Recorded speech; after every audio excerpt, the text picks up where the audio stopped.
سلام خدمت همه دوستان عزیزم. با یکی دیگه از آموزش‌های 3D Max در خدمتتون هستم. تو این فیلم می‌خوایم با ترانسفورم ها آشنا بشیم و پارامترهای اونها رو به صورت کامل مورد بررسی قرار بدیم. بریم که شروع کنیم.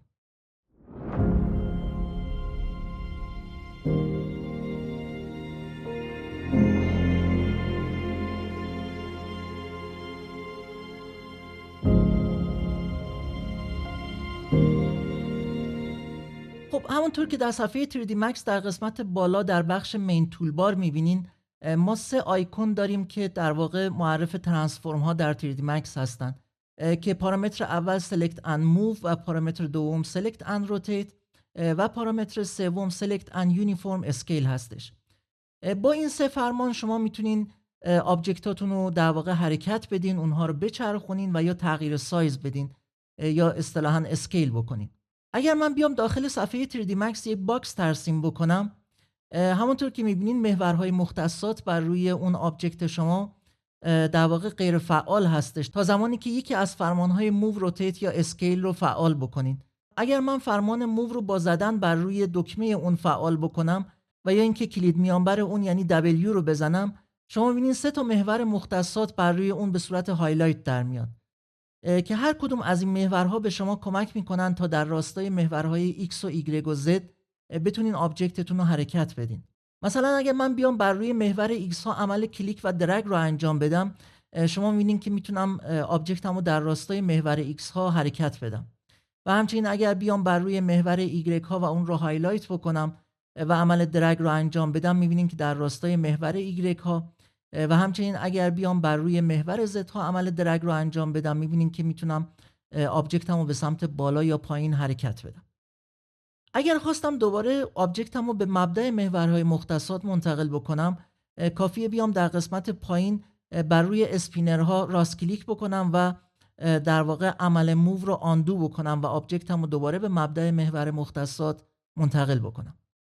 خب حالا اگر من بخوام آبجکتم رو در راستای 2 محور همزمان حرکت بدم، یعنی در واقع بخوام در صفحات حرکت بکنم، میتونم بیام روی صفحه‌های بین محورها عمل کلیک و درگ رو انجام بدم. ببینین اگر من بخوام روی صفحه X و Z حرکت بکنم، باید بیام روی این صفحه و عمل کلیک و درگ رو انجام بدم. و همچنین اگر بخوام در صفحه YZ حرکت بکنم، میتونم بیام بر روی این صفحه و عمل کلیک و درگ رو انجام بدم. و همچنین اگر بخوام در صفحه X و Y حرکت بکنم، میتونم بیام بر روی صفحه کف و با درگ کردن عمل موو رو در صفحه X و Y انجام بدم. خب فقط یه مشکلی وجود داره، اونم این که ما هر عمل مووی رو در راستای هر محوری که انجام دادیم بدون دقت و بدون پارامتر عددی بود، یعنی به صورت حدودی این کار رو انجام میدادیم. برای اینکه این مشکل رو حل بکنیم، کافیه کلید F12 رو بزنین و پنجره موو ترانسفورم تایپ این رو فراخوانی بکنین. و همچنین شما میتونین با راست کلیک کردن بر روی آیکون فرمان موو دوباره این پنجره رو توی صفحه 3D Max تون باز بکنین. در پنجره موو ترانسفورم تایپ این شما 2 بخش رو در اختیار دارین، بخش ابسولوت ورد و بخش آفست ورد. در بخش ابسولوت ورد شما میتونین مختصات نقطه پیوت یا پاشنه آبجکتتون رو تعیین بکنین که در چه نقطه‌ای قرار بگیره. همونطور که در فیلم‌های قبلی خدمتتون گفتم، پاشنه هر آبجکت در واقع محل قرارگیری مبدأ محورهای مختصات در اون نقطه هستش که اگر من با کلیدهای آلت و اسکرول وسط آبجکتم رو بچرخونم، شما می‌بینید که مرکز محورهای مختصات در قسمت کف و در مرکز آبجکت باکس قرار گرفته. حالا اگر من بیام و این باکس رو در صفحه XY حرکت بدم، شما می‌بینید که پارامترهای X و Y در بخش ابسولوت ورد دارن تغییر میکنن و همونطور که می‌بینید در واقع این آبجکت شما در مختصات -35 و مثبت 37 و 0 بر روی صفحه گریدتون قرار گرفته.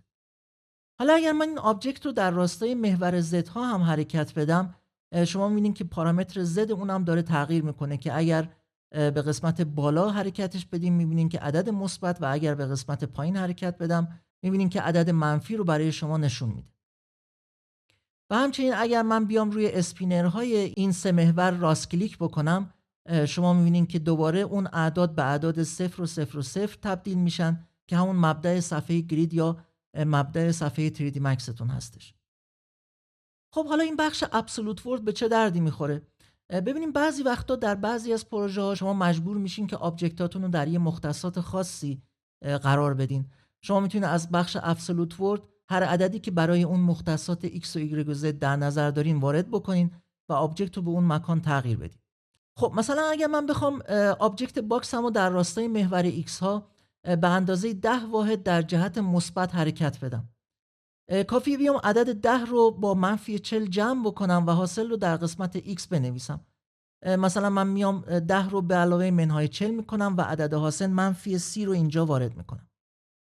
همونطور که شما میبینین در راستای محور x ها آبجکت باکس من به اندازه 10 واحد به جلو حرکت کرد و عدد داخل محور x ها به منفی 30 تغییر کرد. خب حالا اگر من بخوام این کار رو بدون جمع و تفریق و با خطای کمتری انجام بدم، میتونم بیام در قسمت آفست ورد و عدد 10 رو وارد بکنم و همونطور که شما میبینین در قسمت ابسولوت ورد خودش اومد اون جمع و تفریق رو انجام داد و آبجکت باکس منو به اندازه 10 واحد در جهت مثبت محور x ها جابجا کرد. و همچنین اگر در قسمت محور y ها مثلا عدد 5 رو وارد بکنم، شما میبینین که اون 5 رو با عدد 40 قبلی جمع کرد و عدد 45 رو در قسمت ابسولوت وارد کرد. و همچنین آبجکت باکس من به اندازه 5 واحد در راستای محور y ها جابجا شد. و همچنین اگر من بخوام در قسمت محور z ها به اندازه 10 واحد به پایین حرکت بکنم، کافیه عدد منهای 10 رو در قسمت آفست ورد وارد بکنم و با زدن دکمه اینتر شما می‌بینید که عدد منهای 10 با مثبت 10 بخش ابسولوت جمع شد و عدد 0 رو در این قسمت برای ما ایجاد کرد. و قاعدتاً آبجکت باکس شما به اندازه 10 واحد به سمت پایین حرکت کرد و بر روی صفحه گرید قرار گرفت. خب این پنجره رو میبندیم و میریم سراغ دومین ترانسفورم به نام Select and Rotate. باز هم میتونیم به دو روش این فرمان رو صادر بکنین. همین که روی اون آیکون کلیک بکنیم و یا اینکه با کلید میانبر ای این فرمان رو اجرا بکنیم. در فرمان روتیت شما 3 تا دایره دارین که بر روی یک کره قرار گرفتن و همچنین 3 تا محور مختصات در مرکز این کره قرار دارن که هر کدوم از این دوایر میتونن آبجکت شما رو حول یکی از این محورها بچرخونن. مثلا اگر من بیام بر روی دایره قرمز رنگ و اون رو هایلایت بکنم و عمل درگ رو انجام بدم، شما می‌بینید که آبجکت شما حول محور x ها یا در راستای اون دایره شروع میکنه به چرخیدن. و یا اینکه اگر من بیام بر روی دایره سبز رنگ و اون رو هایلایت بکنم و عمل درگ رو انجام بدم، شما می‌بینید که عمل روتیشن حول محور y ها انجام میگیره. و همچنین اگر من بیام بر روی دایره آبی و اون رو هایلایت بکنم و عمل درگ رو انجام بدم، می‌بینین که عمل روتیشن حول محور z ها داره انجام میشه. فقط یه نکته‌ای که در این قسمت باید خدمتتون بگم، اونم اینه که اگر شما عمل درگ رو بر روی هر کدوم از این دوایر انجام بدین، می‌بینین که یه عددی این بالا داره تغییر میکنه. این عدد روتیشن یا زاویه چرخش شما هستش که شما در هر زاویه‌ای که مد نظرتون بود میتونین کلیک چپ ماوستون رو رها بکنین و در واقع عمل روتیشن رو خاتمه بدین. خب این کره وسط چه کاری رو برای شما انجام میده؟ اگر شما بر روی هیچ کدوم از دوایر عمل درگ رو انجام ندین و بیاین بر روی کره وسط این کار رو انجام بدین، می‌بینید که آبجکت شما در تمام جهات شروع به چرخش میکنه و در واقع یک چرخش آزاد رو میتونه در اختیار شما قرار بده. و همچنین دایره‌ای که حول این کره قرار گرفته میتونه به شما کمک کنه تا در هر زاویه دیدی که قرار دارین در واقع موازی با اون زاویه دید عمل چرخش رو انجام بدین. مثلا اگر من بیام با کلیدهای آلت و اسکرول صفحه خودم رو بچرخونم و به این آبجکت از نمای روبرو نگاه بکنم، میتونم با عمل کلیک و درگ روی دایره خاکستری دور اون کره موازی با صفحه دوربین عمل روتیشن رو انجام بدم. و یا اینکه مثلا اگر از این زاویه به آبجکتم نگاه بکنم، میبینین که باز هم میتونین این آبجکت رو موازی با صفحه دیدتون بچرخونید. حالا اگر بخوایم باز هم مثل فرمان موو عمل چرخش رو به صورت عددی انجام بدیم و به صورت تقریبی این کار رو انجام ندیم، کافیه بیایم روی آیکون فرمان روتیت راست کلیک بکنیم و یا اینکه باز وقتی فرمان روتیت فعال هستش کلید F12 رو بزنیم و باز هم پنجره روتیت ترانسفورم تایپ این برای ما ظاهر میشه. در پنجره روتیت ترانسفورم تایپ این شما باز هم مثل فرمان موو دو بخش دارین، یک بخش ابسولوت ورد دارین و یک بخش آفست ورد.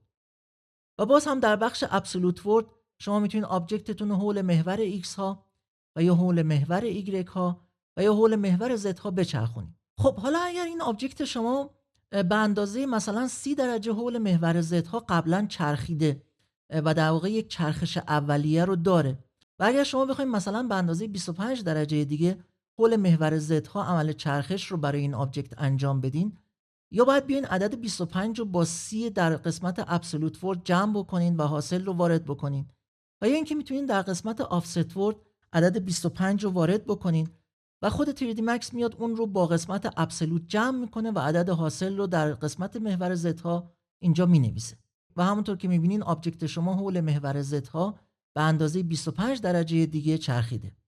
خب مثل فرمان موو شما میتونین عمل روتیت رو هم در راستای چند محور انجام بدین. مثلا اگر من بخوام هم حول محور x ها چرخش داشته باشم و هم حول محور y ها و هم حول محور z ها، میتونم در هر کدوم از این سه تا فیلد عددی عدد خودم رو وارد بکنم و عمل چرخش رو برای این آبجکت انجام بدم. و همچنین اگر بخوام دوباره چرخش آبجکت رو به همون حالت اولیش در بیارم، کافیه که روی اسپینرهای بخش ابسولوت ورد راست کلیک بکنم و دوباره اونو به همون حالت اولیه برش گردونم. خب بریم سراغ ترانسفورم آخر به نام Select and Uniform Scale. برای صدور فرمان اسکیل شما هم میتونین دوباره بر روی آیکون اون کلیک بکنین و هم میتونین از کلید میانبر R استفاده بکنین و فرمان اسکیل رو فعال بکنین. خب همونطور که میبینین در فرمان اسکیل شما باز هم 3 تا محور دارین و همچنین 3 تا صفحه بین محورها و یک در واقع هرمی وسط 3 محور قرار گرفته که میتونه عمل اسکیل رو در راستای هر 3 محور برای شما انجام بده. خب مثل 2 تا ترانسفورم دیگه اگر من بیام بر روی محور X ها عمل کلیک و درگ رو انجام بدم، شما میبینید که عمل تغییر سایز یا اسکیل در راستای محور X ها انجام میشه و همچنین میتونم بیام روی محور Y ها و بعد از هایلایت شدنش عمل کلیک و درگ رو انجام بدم و اسکیل در راستای محور Y ها انجام بشه.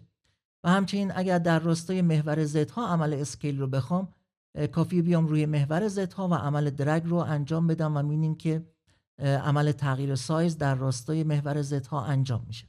خب حالا اگر ما بخوایم عمل اسکیل رو در راستای 2 محور همزمان انجام بدیم، میتونیم بیایم بر روی صفحات بین محورها. مثلا اگر من در صفحه بین محورهای Y و Z عمل درگ رو انجام بدم، شما می‌بینید که این اسکیل در صفحه YZ انجام میشه. و همچنین اگر در صفحه بین محورهای X و Z این کار رو انجام بدم، عمل اسکیل در صفحه XZ، و اگر بر روی صفحه کف این کار رو انجام بدم، عمل اسکیل رو میتونین در صفحه XY انجام بدید. خب حالا اگر من بخوام یک اسکیل یک نواخت یا یونیفرم اسکیل رو در اختیار داشته باشم، میتونم بیام بر روی هرم وسط 3 محور عمل کلیک و درگ رو انجام بدم و همونطور که شما میبینین این عمل اسکیل در راستای هر 3 محور همزمان انجام میشه. خب حالا اگر ما بخوایم این اسکیل رو به صورت عددی و دقیق انجام بدیم، میتونیم از پنجره ترانسفورم تایپ این کمک بگیریم. باز هم در این پنجره 2 بخش رو داریم، یک بخش ابسولوت و یک بخش آفست. فقط یه نکته‌ای که اینجا هست، در بخش ابسولوت دیگه اعداد موجود در محور X و Y و Z صفر نیستن و از 100 شروع شدن. چرا این اتفاق افتاده؟ چون در واقع شما 100% یک آبجکت رو قبل از اسکیل در اختیار دارین و اگر شما اینها رو به عدد 0 تغییر بدین، می‌بینین که اون آبجکت به 0% تغییر میکنه.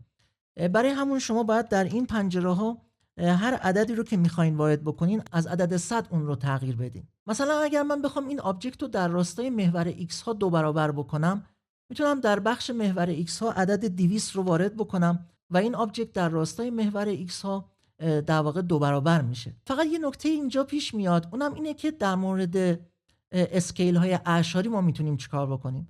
من دوباره اینها رو به عدد 100 و 100 تغییر بدم تا به همون اندازه اولیه آبجکت برسیم.